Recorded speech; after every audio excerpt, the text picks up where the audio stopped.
Hi there guys, welcome to another Ross Perry Productions video. In today's video I am sitting in a 2019 Hyundai Kona. I'm just going to show you how to update the time and date.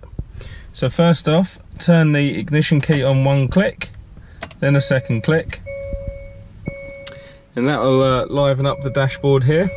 Now I always do this while stationary. We're then just going to come to the main screen and hit the settings button. This will take us to 2 pages or maybe more in your car. There's one called time and date or date and time. Just give that a click. Then this will allow us to go up and down on any of the parameters. So day 9th, correct. Month the 2nd, correct. 2020, correct for the year. Then we move on to the time. Now I've adjusted this so it's actually a different time, so I know that it's 1 hour up. So it's about 30 minutes past 1, so I'm just going to adjust those two. I actually prefer a 24-hour clock, so I'll tick that one up there. We hit back and you'll see it just adjust up there.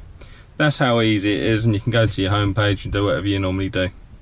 That's how easy it is to change the time and date on a 2019 Hyundai Kona. If you found this video helpful, please give me the thumbs up, subscribe to my channel, and also check out my other videos on the Kona.